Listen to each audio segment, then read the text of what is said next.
Boa tarde a todos. Vamos logo dar início ao nosso seminário, agradecendo ao BNDES a acolhida que sempre nos dá para a realização desses eventos, agradecendo ao SESI, que para este evento também colaborou fundamentalmente, e agradecendo a presença de todos que nos estimula a realizar esses eventos.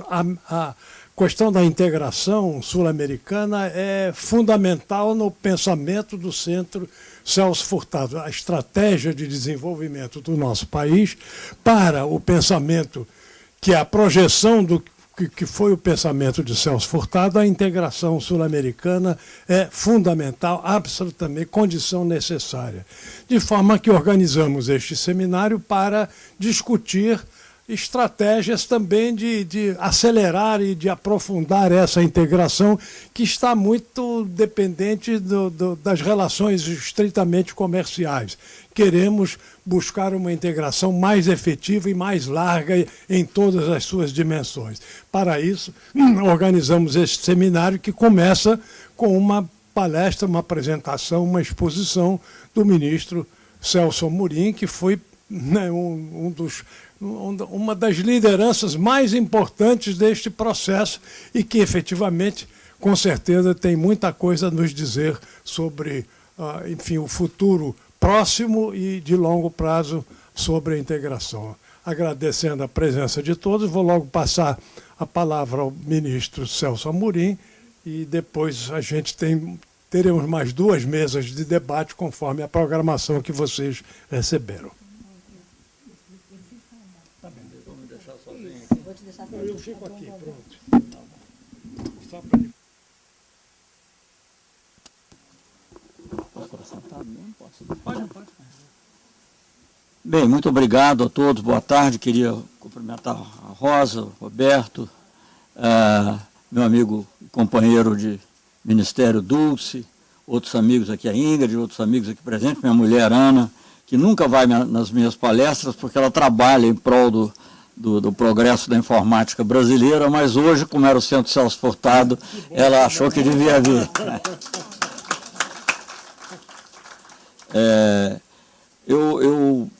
Para mim é, obviamente, uma honra muito grande estar aqui nesse momento. Celso Furtado, obviamente, desnecessário dizer, é um grande pensador e marcou muito as pessoas da minha geração, principalmente. Devo ter tido menos uns 10 anos que ele, talvez, ou um pouco mais, não sei. Marcou muito as pessoas da minha geração. Ele foi até considerado para ser paraninfo da minha turma do Instituto Rio Branco, mas só que isso foi entre 63 e 64, então, na realidade, depois não foi viável a concretização dessa hipótese. Enfim, portanto, me sinto muito honrado de estar aqui. Sinto também honrado, não vou me alongar sobre isso, mas me recordo muito bem do encontro que tive com o Celso Furtado em Washington, na casa de um colega, um jovem diplomata também na época, como eu, Carlos Eduardo, e o que muito me impressionou no Celso Furtado naquela ocasião, entre tantas coisas, era uma visão de Brasil, mas não é uma visão assim teórica, era uma visão de algo que ia ser concretizado. Naquela época nós estávamos em plena ditadura militar, todo mundo só pensava em encontrar uma saidinha para aquelas situações atuais. Ele tinha uma visão, não diria pronta, porque tudo se adapta, mas uma visão completa de Brasil do que seria necessário fazer uma vez que o país se redemocratizasse. Eu estou falando, aí foi logo depois da minha chegada em Washington, estou falando de 71, 72, os anos mais difíceis, na realidade, do governo militar no Brasil. Então, aquela presença e aquela confiança eram algo muito inspirador para um jovem. Foi um encontro apenas. Mais tarde, naturalmente, ele foi ministro da Cultura, eu tive algum contato com ele, eu trabalhava na época com o saudoso Renato Archer, ministro da Ciência e Tecnologia, batalhador pela informática brasileira e pela independência, criador do Ministério da Ciência e Tecnologia, primeiro ministro do Ministério que era para ser do governo Tancredo, acabou sendo do governo Sarney, mas foi um momento também importante. Ali eu tive também o prazer e a honra de conviver um pouco, muito menos do que gostaria, com o Celso Furtado. Mas eu gostaria também de fazer um outro comentário a respeito, porque esse aí já é talvez menos óbvio. Eu, dentre os muitos estadistas e chefes de governo com que eu estive, ora acompanhando o presidente Lula, ora na minha própria capacidade de ministro exterior. Um que sempre me recebia era o Manmohan Singh, que foi primeiro-ministro da Índia até pouco tempo atrás, até um ano atrás mais ou menos. E quem por acaso tiver a pachorra de olhar o meu livro, pelo menos as fotos, o último, Teherã, Ramallah e Doha, tem uma foto do Manmohan Singh recebendo, infelizmente a definição não era boa, eles fizeram uma foto muito pequenininha, mas ele recebendo uma carta do Lula e numa foto ampliada você vê que ele estava com um olhar quase que beatífico, porque tinha uma grande admiração pelo Lula, mas tinha também uma grande admiração pelo Celso Furtado. Tanto que um dos subtítulos desse capítulo, que tem a ver sobre a rodada de Doha, o subtítulo do capítulo é assim, Cresci com ele. Foi a referência que ele fez ao Celso Furtado. Tinha uma grande admiração para o Celso Furtado, cresci com ele. Então, Celso Furtado é uma presença permanente, não só no Brasil, mas também por quem quer que se interesse por desenvolvimento econômico, em bases verdadeiras e sólidas. Bem, eu também quero aproveitar um outro comentário, porque coisas que parecem óbvias, mas não são. O seminário se chama Integração Sul-Americana, e eu acho que isso é sinal também de que, digamos, e depois eu vou me estender um pouquinho talvez, mas é sinal de que o nosso esforço, me refiro sobretudo ao governo do presidente Lula, que foi onde eu fui ministro exterior, embora isso também tenha tido repercussão na pasta da defesa, que eu ocupei no primeiro mandato do governo da presidenta Dilma, porque a ideia de uma América do Sul como uma entidade política própria era algo que não estava presente antes de um modo geral, nem no imaginário brasileiro, nem no vocabulário. Havia ideia um pouco mais vaga de América Latina, e a nossa Constituição, né, senador, também fala que um dos princípios é a integração latino-americana. E nós não podemos, naturalmente, nem devemos negar esse princípio. Mas nós entendemos que, para chegarmos a essa integração latino-americana, nós temos que passar por uma integração sul-americana, para criar um polo de poder e um polo econômico distinto, uma vez que a América Latina como um todo, na América Latina como um todo, há muitos países que estão sob uma influência muito forte da potência hegemônica. Então, aproveitando que eu falei de hegemonia, eu queria fazer um outro comentário que eu acho que tem a ver, assim, falando um pouquinho dos antecedentes da integração, indo até lá atrás, a LAUC, a LAD, mas lá na LAUC, principalmente, que é Tratado de Montevideo de 1960, eu acho que ali a ideia da integração, como foi, de certa maneira, tocado pelo senador, era uma ideia que tinha muito de Cepalina e tinha muito de Celso Furtado e de Raul Prebisch. Quer dizer, não era a ideia apenas de você fazer uma integração porque estava na moda ou porque eram áreas de livre comércio. Era a ideia de você fortalecer a América Latina, na época era o que se falava, fortalecer a América Latina, seguindo, claro, em parte o exemplo do que estava ocorrendo na Europa, mas, de certa maneira, também, primeiro, pode ter sido até um pouco assim, intuitivo, mas num esboço de independência da hegemonia dentro do continente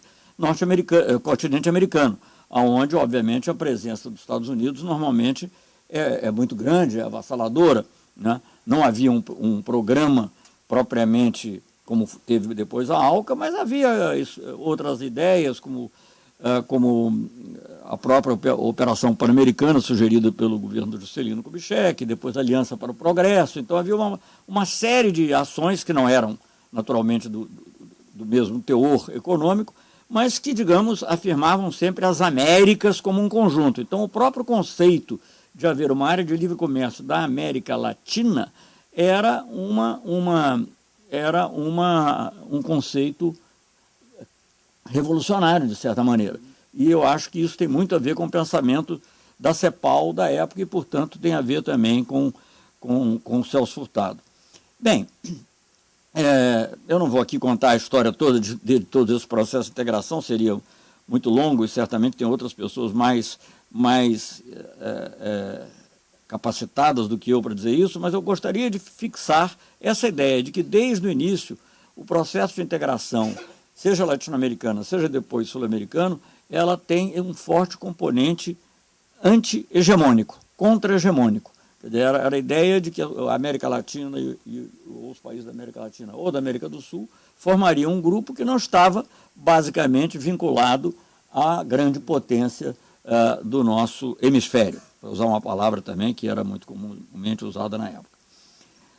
Mas, enfim, por circunstâncias diversas, algumas econômicas, outras políticas, a ALAUC não funcionou como se esperava, não houve o crescimento que se esperava, a política também atrapalhou muito, de certa maneira, porque cada país, muitos dos nossos países sofreram ruptura do processo democrático, e, embora que eu me lembre, a ALAUC não tivesse propriamente uma cláusula democrática, mas isso, obviamente, afastou os países e os colocou mais diretamente na dependência de potências estrangeiras e, portanto, distantes do nosso processo. Houve um esforço de atualização da ALAUC em 1980, a LAD, o segundo Tratado de Montevidéu, tanto que se fala Montevidéu 60 e Montevidéu 80, para flexibilizar um pouco e permitir que houvessem acordos parciais entre os países, basicamente,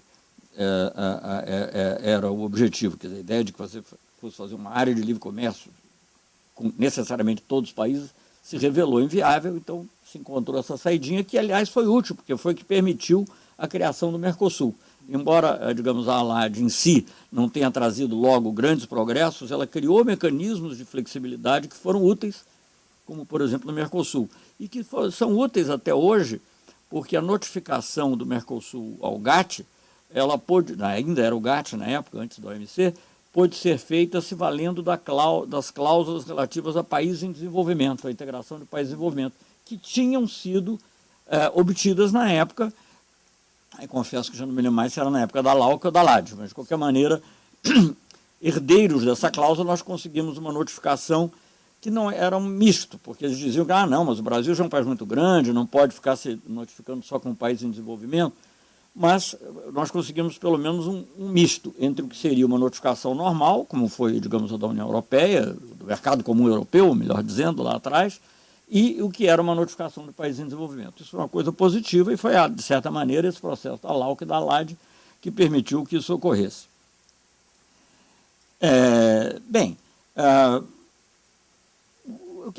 Então, esse é um ponto importante, quer dizer, é um projeto contra-hegemônico. Essa é a integração latino-americana e, sobretudo, a sul-americana, na qual nós vamos nos deter, é um projeto contra-hegemônico.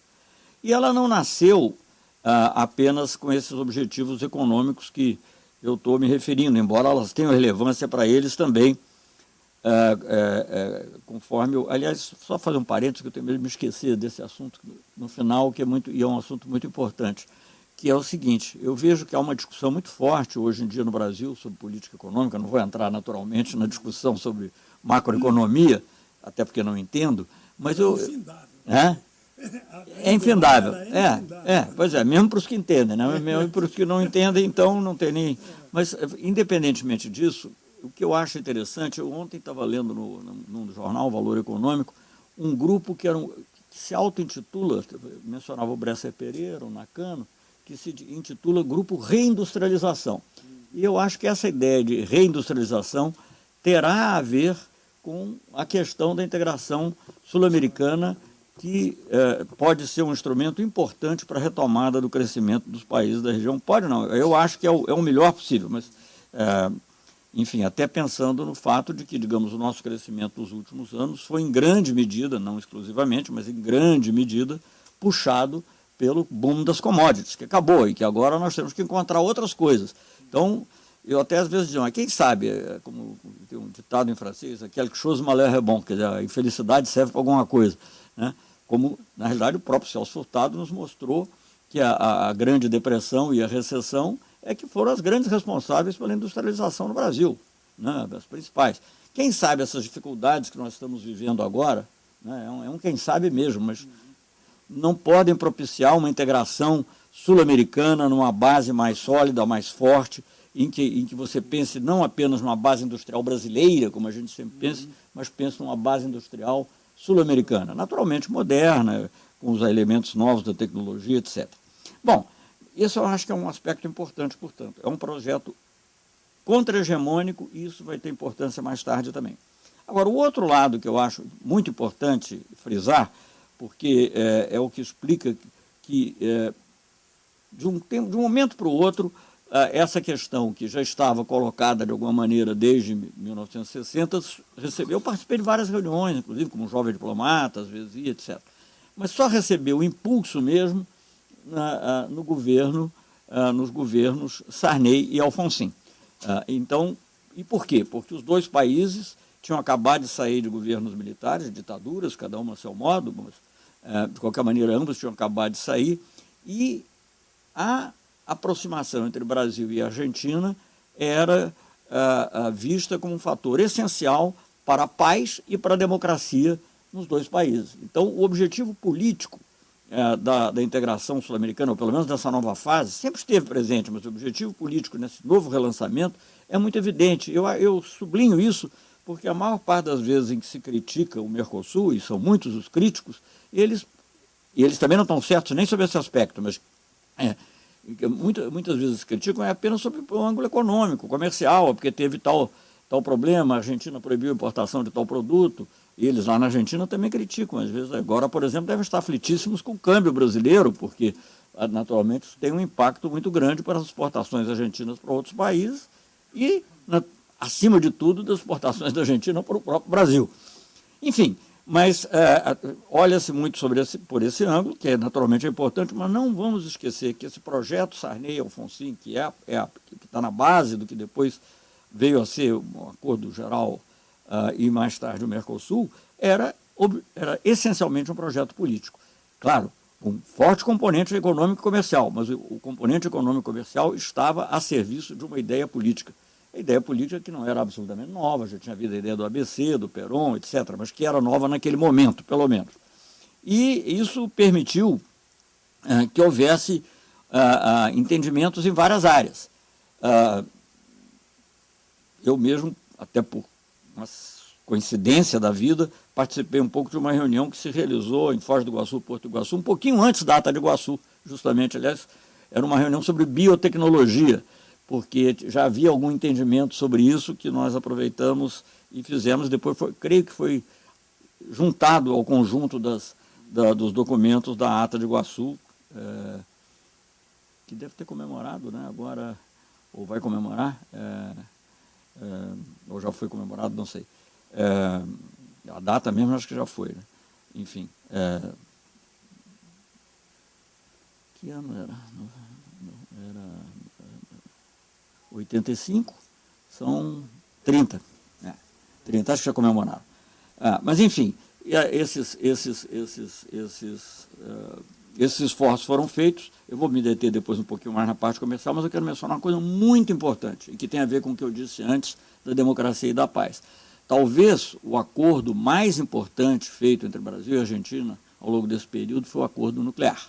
O acordo que conduziu à criação da ABAC, Agência Brasileira Argentina de Contabilidade e Controle de Material Nuclear, que não só é um acordo de grande importância porque permitiu criar confiança entre os dois países, inclusive entre os militares dos dois países, porque cada um achava que o outro estava aprontando a bomba para poder eventualmente atirar no seu vizinho, mas ele foi um acordo extremamente inovador, porque naquela época nem a Argentina nem o Brasil tinham grandes simpatias pelo Tratado de Não Proliferação Nuclear, que era visto como muito discriminatório, de fato discriminatório, enfim, não vou entrar no mérito de ter assinado ou não, mas de qualquer maneira.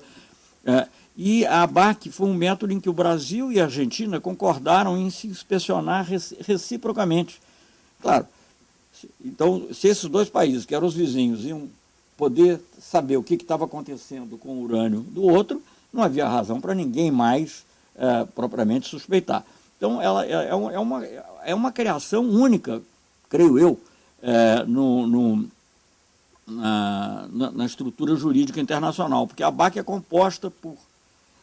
assinou-se em função... A ABAC é um acordo, resultado de um acordo Brasil-Argentina, criou essa instituição, a ABAC. E aí se fez um acordo com a Agência Atômica de Viena, que é a que supervisiona, vocês terão ouvido falar muito da Agência Atômica em função do acordo do Irã, fez um acordo que era um acordo quadripartite, que envolvia dois países e duas agências. Envolvia Brasil, Argentina, a Agência Brasileira Argentina, que tem personalidade jurídica própria, tem diretor, etc., e tudo, que falam independentemente, e a Agência Internacional de Energia Atômica de Viena. E esse acordo, digamos assim, permitiu que os dois países dessem garantias de que não haveria desvio da produção de urânio para armas nucleares. No meio tempo, o Brasil já estava, não sei se nesse momento já tinha escrito, mas ia escrever, pouco tempo depois, na sua Constituição, que o uso da energia nuclear seria exclusivamente para fins pacíficos. Então, o que estava sendo feito em nada comprometia, já tinha feito, aliás, quando foi assinado, nada comprometia os nossos planos. Muito importante, preservava o nosso direito de usar a energia nuclear para fins pacíficos, mas, ao mesmo tempo, dava garantias de que não haveria desvios para outras finalidades. E é uma coisa única, até hoje citada como exemplo, estudada no mundo.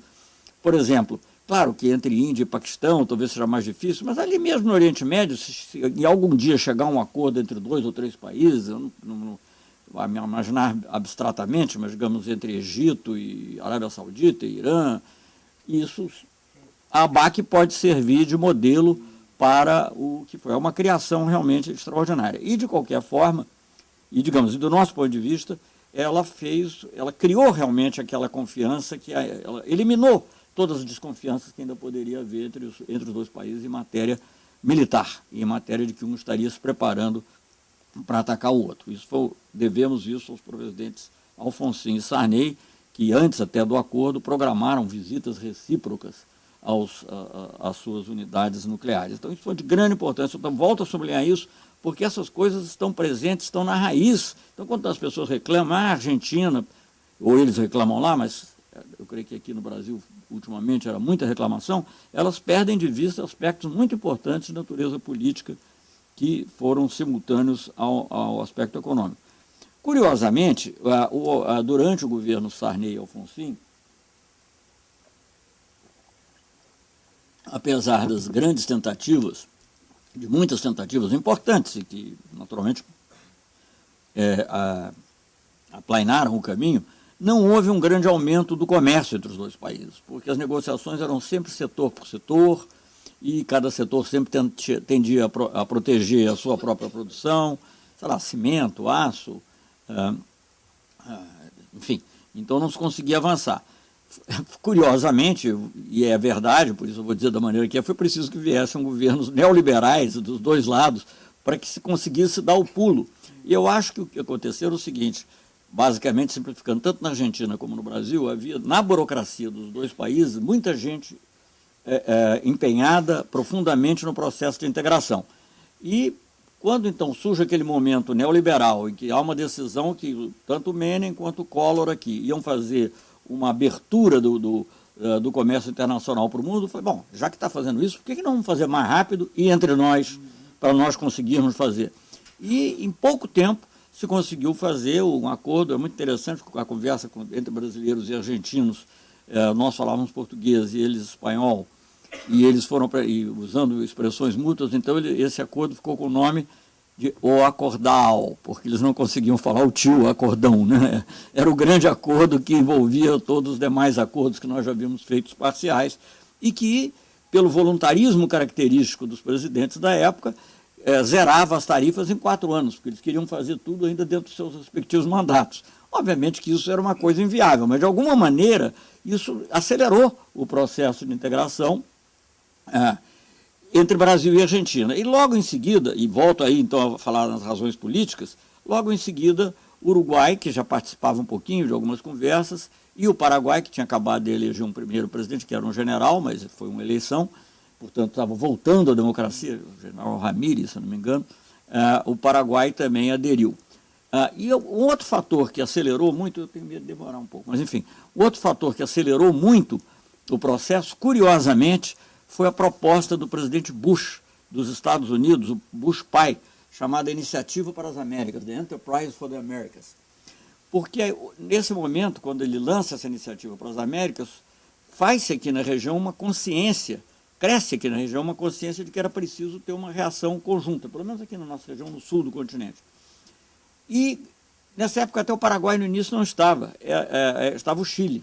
Mas o Chile logo se desengajou porque ele tinha tarifas mais baixas, estava disposto a ir muito mais rapidamente do que nós, não tinha tanta indústria para proteger, e o Paraguai pede para aderir. E isso aí ainda foi governo Collor, pede para aderir e ele é aceito por motivos políticos. Ninguém estava com interesse necessariamente econômico, que o Paraguai não era um grande interesse, quanto mais países você põe numa negociação, mais complicada ela fica. Mas então, dessa maneira, o Paraguai entrou, o Uruguai já estava envolvido.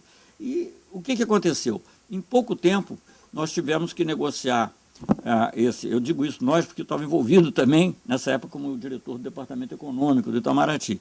E tivemos que negociar um acordo, eu tenho um artigo publicado com uma assessora minha da época, que será encontrado, chama-se o Acordo no Jardim de Rosas.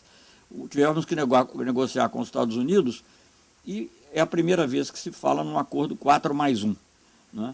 Porque eram os 4 juntos com os Estados Unidos. Houve até uma discussão interessante, eu falo para aqueles que eventualmente se interessem por diplomacia ou relações internacionais, porque nós tivemos que negociar a mesa. Porque quando nós chegamos no Departamento de Estado, para a primeira negociação 4+1, tinha uma mesa que era uma espécie de um pentágono, sem trocadilho com o pentágono, provavelmente. Mas era um pentágono, porque eram 5 países. E disse, não é isso, é 4+1. Então nós queremos ficar os 4 do lado de cá e os Estados Unidos lá de lá, o que causou um rebuliço, aí saímos para tomar café e tal, e voltamos. E assim negociamos. Mas mais importante do que esse detalhe, digamos assim, de trívia diplomática, mas que não deixa de ser significativo, mas mais interessante é que isso nos obrigou a pensar na tarifa externa comum.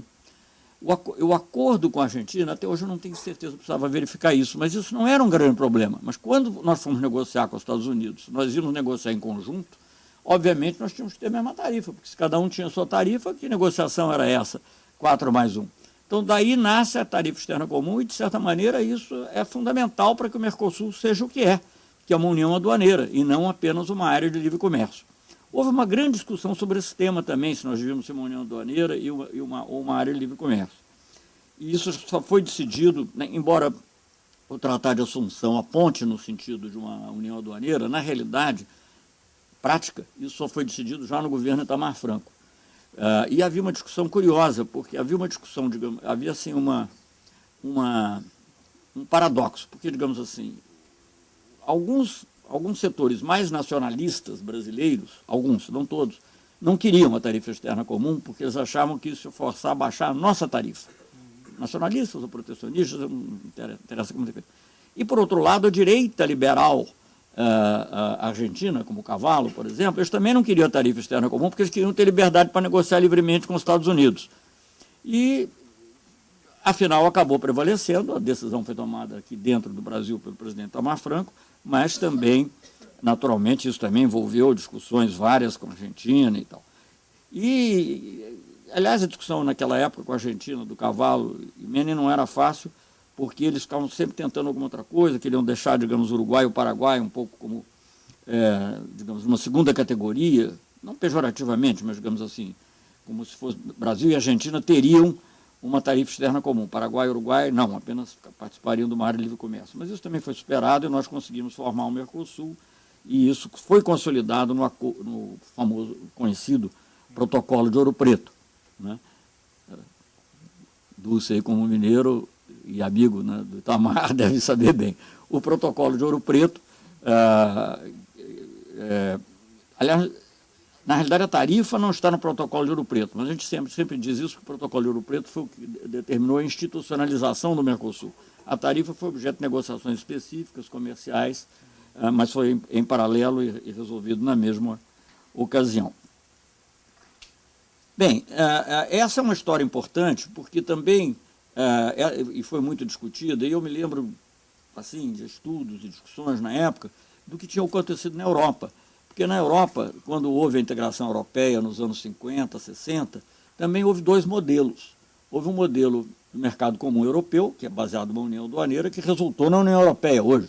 E houve um modelo do que se chamava o EFTA, em inglês, European Free Trade Association, em português, Área Europeia de Livre Comércio.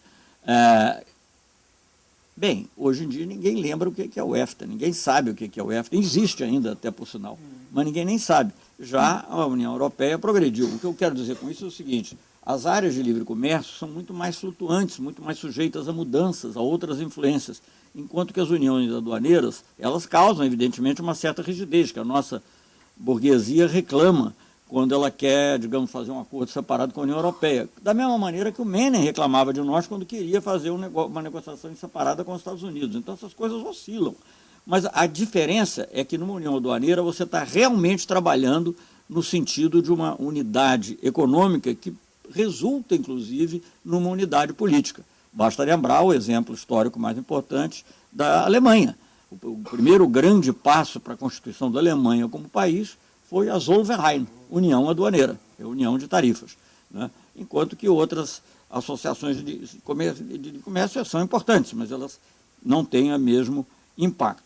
Bem, isso então é uma história antiga que veio, e de tempos em tempos o Mercosul sempre é criticado, varia um pouco do momento, é criticado por um ou por outro. Os argentinos, por exemplo, criticaram, os argentinos, uruguaios e paraguaios, mas sobretudo os argentinos criticaram muito quando houve aquelas maxi-desvalorizações do Brasil, ainda no governo Cardoso. Nós depois reclamamos de algumas atitudes deles, mas enfim, sobreviveu o Mercosul. E aqui eu vou dar, está no meio de tudo, mas eu vou dar porque é um dado importante, eu também temo me esquecer. As pessoas que criticam, não, o Mercosul não deu certo, o lado comercial não deu certo. Não estou negando que não haja problemas agora, que não haja questões importantíssimas a resolver, inclusive, quem sabe, dar esse salto adiante de procurar criar realmente uma base industrial sul-americana no meio desse contexto de crise, né? Acho que a presidenta Dilma falou em buscar estímulos endógenos para o crescimento. Sim, vamos buscar estímulos endógenos na América do Sul, que é um mercado muito maior do que o do Brasil só. Mas, enfim, uma coisa importante, um dado importante, é que desde a sua criação, eu não sei aí até que ano a gente vai, se é 14, ou, porque eu não tenho aqui presente comigo, mas desde a sua criação, até digamos 13 ou 14, 2013, 2014, o comércio entre os países do Mercosul cresceu 12 vezes. E o comércio mundial cresceu 5 vezes. Então não há a menor dúvida que ele foi um fator de dinamização da indústria. E se você olhar os principais produtos, tanto exportados quanto importados no Mercosul, são produtos manufaturados, quer dizer, é um comércio de alta qualidade, principalmente automóveis, mas também outros produtos manufaturados. Bem, então eu acho que isso é muito importante ter presente, porque cada vez que surge aí uma possibilidade de negociação, seja antes a ALCA, seja a negociação com a União Europeia, a primeira coisa que se fala, não, vamos flexibilizar. Alguns chegaram até a dizer o fim do Mercosul, e até hoje é uma discussão aí presente, nas discussões políticas contemporâneas, acho até que figurou naquela Agenda Brasil, depois foi retirado. Mas eu acho que é uma coisa muito importante termos presentes esse cimento que a União Aduaneira cria e como isso nos fortalece no longo prazo. Bem, Mercosul, tratamos desde o primeiro momento, no governo Lula, já de fortalecer, com medidas concretas. O Brasil, desde o início, demonstrou que compreendia o seu papel como o país mais forte da região, a maior economia da região. Então, fez várias concessões, verdadeiramente, mas eram concessões que também não nos afetavam assim profundamente. Por exemplo, permitindo que a desgravação em outros países fosse mais lenta, ou permitindo a eles um número maior de exceções em matéria de tarifa externa comum, porque eram reivindicações de Paraguai, Uruguai, principalmente, Argentina um pouco menos, mas que eram para eles importantes, e nós tínhamos que ter compreensão com relação a isso. Anos mais tarde, mas não muito mais tarde, 2 ou 3 anos, eu estou apenas pulando um pouquinho, que é a cronologia, para juntar os assuntos. Nós criamos o FOSEM. O FOSEM, que eu saiba, entre países em desenvolvimento, é uma coisa única. É um fundo de convergência estrutural, creio eu, que é o título certo, mas, na realidade, é um fundo que permite ajuda a países mais débeis do bloco. Então, por exemplo, o Paraguai, a construção do Paraguai, você veja bem como eles também têm razão. A gente fala aqui, parece que o Paraguai só reclama, que o Brasil... uma vez eu fui até acusado com relação à Argentina, porque eu defendi uma postura de compreensão para manter essa ligação, que no passado não houve. Uma vez uma revista disse assim, não, só falta o Celso Amorim dizer que o Maradona é melhor do que o Pelé. Eu falei, não, isso aí não tem perigo. Mas, de qualquer maneira, é importante você manter essa ligação com os países. O Paraguai, por exemplo, que é o mais pobre do Mercosul, a capital do Paraguai fica, sei lá, 200, 300 quilômetros de Itaipu. E a energia elétrica é oscilante. Hoje não sei se ainda é, mas ela faltava. Agora, por meio do FOSEM, a rigor não precisaria do FOSEM, o Brasil poderia ter feito diretamente, mas foi muito mais elegante, digamos assim, fazer através de um fundo multilateral. Foi financiado, a fundo perdido, quer dizer, foi uma doação, na realidade, a um correio de transmissão de alta tensão, linha de transmissão de alta tensão, que permitiu ao Paraguai, inclusive, desenvolver indústrias intensivas de energia, coisa que ele não era. O que é muito melhor, porque um conflito permanente entre Brasil e Paraguai é a questão de poder vender energia. O Du sabe disso, que ele acompanha tudo de perto, vender energia para terceiros. Mas o que nós dizemos é o seguinte, olha, no dia que o Paraguai for capaz de vender, usar a sua própria energia, ele não vai precisar vender para terceiros. Então, é o caminho natural de resolver esses conflitos. Mas, enfim, então nós fomos fortalecendo o Mercosul, mas, ao mesmo tempo, fomos pensando numa integração. E agora eu estou chegando no tema, parece até a minha prova de Rio Branco, um dia eu fui rever, ele disse assim, até que, enfim, chegou no assunto, a prova que eu quase fui reprovado. Então, e pensávamos também na integração da América do Sul, esse conceito. Vamos fazer uma justiça também. A primeira pessoa que eu me lembro, em tempos recentes, pelo menos, a se referir à América do Sul, foi o presidente Itamar, numa reunião do Grupo do Rio, em Santiago, em 93. Depois, em 94, ele me mandou lá no Uruguai para tentar... Mas, na época, a recepção foi fria, porque muita gente estava interessada com os Estados Unidos, etc. E alguns aceitaram, porque era Brasil e tal, eles discutiram um pouco, era ALCSA. Nossa, a ideia, o lema era um pouco ALCSA e não ALCA. Mas, na verdade, então, a ideia foi retomada de outra forma. Começou no primeiro dia de governo, a rigor, porque quando o presidente do Peru nos visitou e quis negociar um acordo com o Brasil, a gente disse, olha, com o Brasil só não dá, tem que ser com o Mercosul, e aí acabamos também envolvendo os parceiros deles da comunidade andina, e, na realidade, através de uma série de acordos entre os países do Mercosul e os países da comunidade andina, além daqueles que já existiam, e um tratamento diferenciado para Suriname e Guiana, mas mesmo assim com benefícios para eles, através disso se criou, na prática, embora talvez não tenha esse nome, uma área de livre comércio sul-americana, já no ano 2000, durante o governo do presidente Lula, e com apoios entusiásticos, alguns outros menos, mas o fato é que isso andou. E foi a nossa alternativa ao projeto hegemônico, que era a ALCA, não é? Então, nós fizemos essa integração, queríamos que ela tivesse um conteúdo político também, até chegamos a dar um nome provisório, que foi CASA, era um nome, até achava o nome muito adequado, mas o nosso querido presidente Chaves achou que CASA era um nome muito feminino, então que precisava ter um nome assim, mais de guerreiro e tal, e ele achou que o Unasul era mais bolivariano e tal. Mas, na realidade, o conteúdo é aquilo que nós negociamos. Então, quando hoje eu ouço dizer que a Unasul é um projeto bolivariano, só no nome, porque foi aquilo que o Brasil lutou muito para fazer, inclusive fazendo entender, no caso da Venezuela, que ele tinha que se adaptar às normas do Mercosul. O Mercosul não ia se adaptar a ele que tinha que se adaptar ao Mercosul. Não foi fácil. O presidente Lula falou inúmeras vezes, eu viajei a Venezuela com esse objetivo, mas se logrou. Tem até uma anedota que eu conto num dos meus livros que mostra como Chaves era inteligente. Não sei se eu tenho tempo para contar a anedota, mais um pouquinho. O Chaves, eu estava um dia, o Chaves era uma pessoa muito curiosa, o presidente Chaves, muito inteligente e realmente dá saudades. Ele ligava para quem podia, né? Às vezes ele ligava sempre para o Lula e tal, e às vezes o Lula dizia, puxa, mas eu trato mais do Chaves do que dos meus filhos, né? Dizia. E aí, então ele ligava, não podia ligar para o Chaves, às vezes ligava para Dilma, que era chefe, então, tal presidente Dilma, que era da Casa Civil, às vezes também não falava, ou ela achava que o assunto era meu, então, e um dia eu não estava viajando, eu estava viajando. Então, nesse dia, a propósito dessa negociação, ele acabou ligando para o nosso negociador, um embaixador, né? E o Gaúcho, aliás, o apelido dele no Itamaraty, que é um bom, excelente embaixador, que depois foi embaixador na Venezuela. Ele ligou para o nosso negociador, Marcondes de Carvalho, popular gaúcho, e discutiu lá com ele o tempo em que eles adeririam à tarifa externa comum. E o gaúcho, agora não me recordo exatamente os dados, mas, digamos, não sei se o Chaves queria 5 anos, e o gaúcho insistiu que tinha que ser 4, não sei o quê. No meio tempo eu cheguei ao Brasil e ele me ligou. Aí, falando, não, porque Celso tem que entender, isso é um grande projeto político, isso não é para burocratas, não sei o quê e tal. Eu falei, também, não é, mas, presidente Chaves, o senhor me dá licença aqui de eu contar uma parábola para o senhor? Eu disse, não, pode contar. Aí pode contar. Aí eu falei, olha, é uma parábola que eu li. Na Grécia tinha um rei, um régulo, como eles chamavam, um rei pequenininho, que queria aprender geometria. Ele disse, como é que eu faço para aprender geometria? Eu disse, não, chamou Euclides, né, que mora aqui perto, vive aqui em uma outra cidade, então chamou Euclides, estou resumindo muito.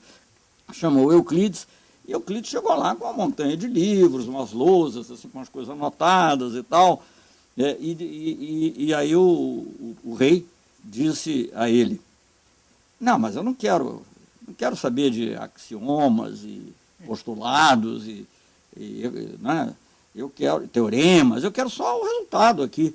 Aí o Euclides disse assim, mas majestade, não existe um caminho, não existe uma estrada real para a geometria. Ele riu. O Chaves riu, entendeu e tal. Aí passou 2 minutos, mas mesmo 2 ou 3 minutos de conversa, e eu falei, bom, mas e aqui essa desgravação, presidente, é importante que o senhor faça? Sim, mas isso já conta do OCE 56? Vê se já estou aprendendo geometria.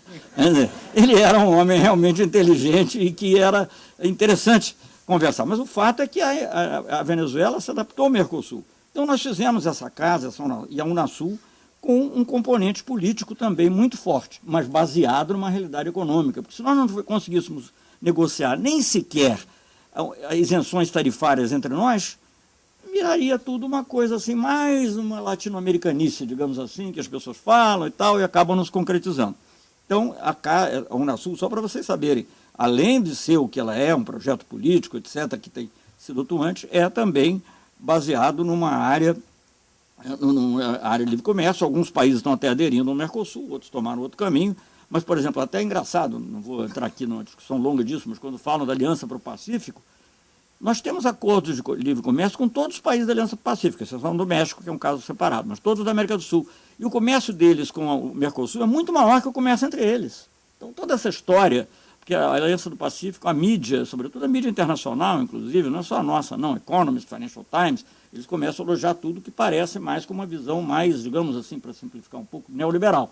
Então, começaram a colocar coisas, e no fundo nós temos um comércio com eles. Eu acho que tem muito que a gente pode fazer e deve fazer, por exemplo, em serviços, tem esse novo tipo de acordo de investimentos que o Brasil pensou, até de facilitação de inversões, que não entra aquela cláusula investidor-Estado, acho que foi assinado com a Colômbia, se não me engano, ou vai ser assinado na viagem da presidenta, mas enfim.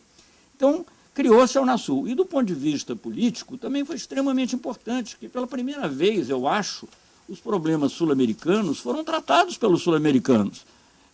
Claro que o Brasil antes sempre teve um papel importante, até nos conflitos Peru e Equador, mas era uma coisa que participava dos Estados Unidos, participavam também outros países. Agora não. Você vê, por exemplo, uma situação como a que foi vivida na Bolívia, foi uma mediação da Unasul. O conflito entre Venezuela e Colômbia, mais atrás, também na Unasul. E, então, isso é um fato de grande importância e que, digamos, revela essa nossa possibilidade de superação de uma hegemonia absoluta, pelo menos como aquela que nós vivemos até hoje. Claro que isso descontenta muita gente, porque muita gente prefere viver sob uma hegemonia, à sombra de uma hegemonia. Pode ser até mais confortável para alguns, né? Mas não é o melhor para o país. E o Brasil, mesmo pensando, e agora se me permite, eu vou concluir mais ou menos rápido, porque senão eu vou tomar tempo, é uma pena, porque tem muita coisa para falar. Mas o Brasil, nessa integração da América do Sul, nós não abandonamos o restante da América Latina. O Brasil desenvolveu políticas muito especiais com Cuba, com Haiti, de onde eu acabo de chegar, por exemplo, que é um país paupérrimo e que vê no Brasil uma esperança de, pelo menos, equilibrar um pouco a hegemonia de outros, né? Então, eu costumo dizer o seguinte, não é bom ficar falando muito de América Latina. Primeiro que quando você fala América Latina e deixa de fora o Caribe, eles se ressentem muito. E os caribenhos são muito parecidos conosco, gostam muito de nós, até porque pelas misturas raciais semelhantes às nossas, música, etc.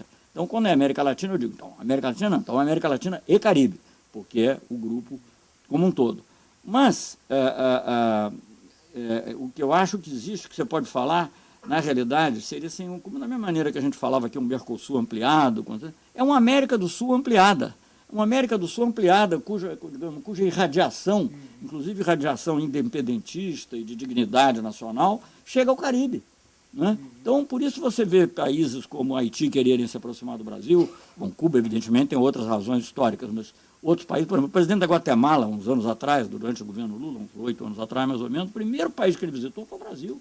Isso é uma coisa de alto significado simbólico, não, um país ali que era considerado parte das Banana Republics, injustamente, mas enfim, assim era, né? Dependente totalmente, enfim, Guatemala, que é a terra daquele Miguel Ángel Astúrias, né? Tem o livro famoso, Senhor Presidente.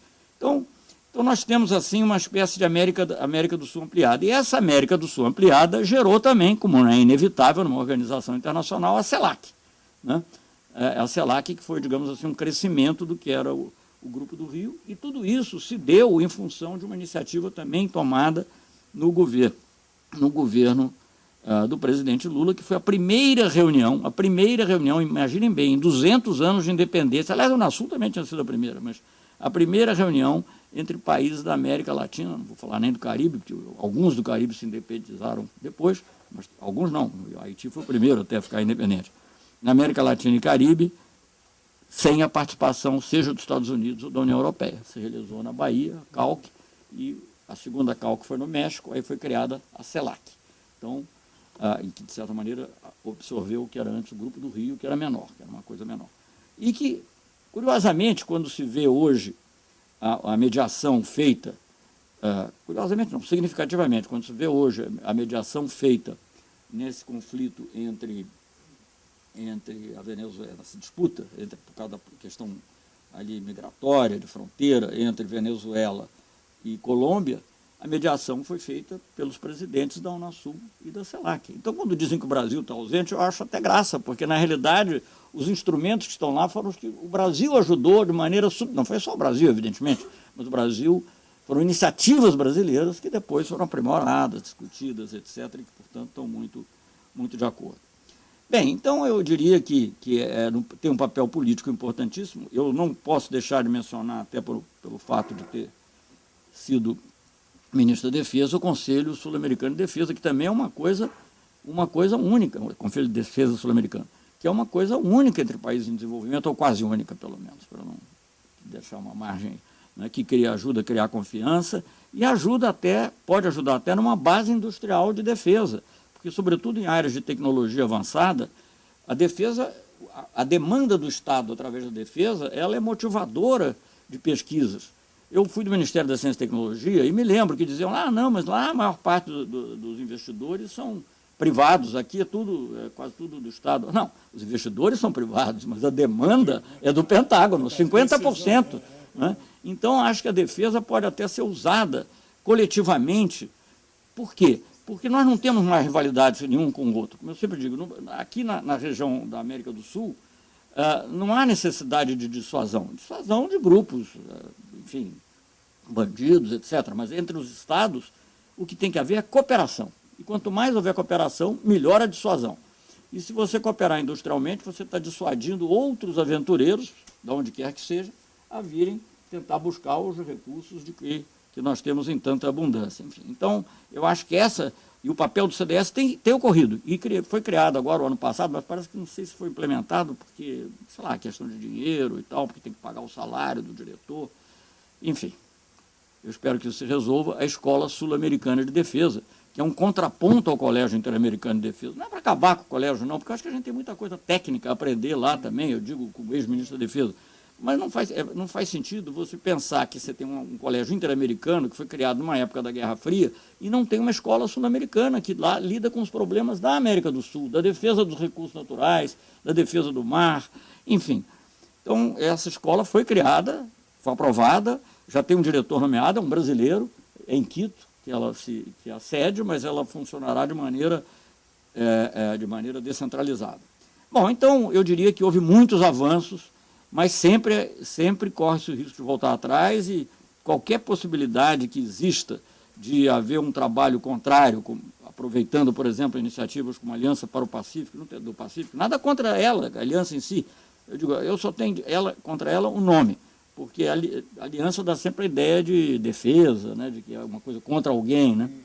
Mas, enfim, tudo bem que os países façam lá, nós também queremos fazer. Mas eu diria o seguinte, como um instrumento de paz e de progresso, que a integração sul-americana se dispôs a fazer, ela teve avanços extraordinários. Eu diria que o objetivo, e eu acho que vai se concretizar, é que a guerra como instrumento de política seja algo impensável na América do Sul.